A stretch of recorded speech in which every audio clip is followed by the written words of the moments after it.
Welcome to our channel. Today we how to uninstall ethers.js from React project, detailed guide step by step clearly. To uninstall ethers.js from your React project, start by opening your terminal. Navigate to the root directory of your React project. You can do this using the cd command, followed by the path to your project folder. Once you're in the correct directory, check if ethers.js is listed in your package.json file. You can do this by opening the file or using the command npm list ethers in your terminal. If ethers.js is installed, you'll see it in the list. Now, to uninstall ethers.js, use the command npm uninstall ethers. Press enter to execute the command. Wait for the uninstall process to complete. After the process is finished, check your package.json file again. Ensure that ethers.js is no longer listed in the dependencies.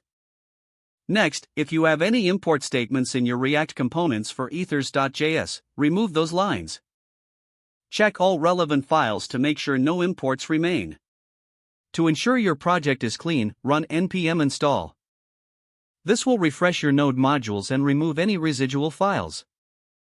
Finally, test your project to confirm everything is functioning without ethers.js. If everything works correctly, you have successfully uninstalled ethers.js from your React project. If the page does not load, refresh the browser or try again in a private or incognito window. Make sure you are using the correct email address, then retype it carefully to avoid small typos. If your password is not accepted, use the reset option and create a new strong password you can remember. Check your spam folder for verification or security emails, then complete any requested confirmation steps. Enable two-factor authentication if available to improve account security and reduce unauthorized access risk. After signing in, review your profile details so your contact information and settings are accurate and current. If you see an error message, note it down and try again after restarting your device and internet connection. Log out when you finish, especially on shared devices, to keep your account and payment information secure. If the page does not load, refresh the browser or try again in a private or incognito window.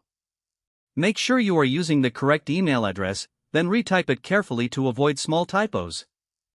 If your password is not accepted, use the reset option and create a new strong password you can remember. Don't forget to like this video and subscribe to our channel for more step-by-step tech guides.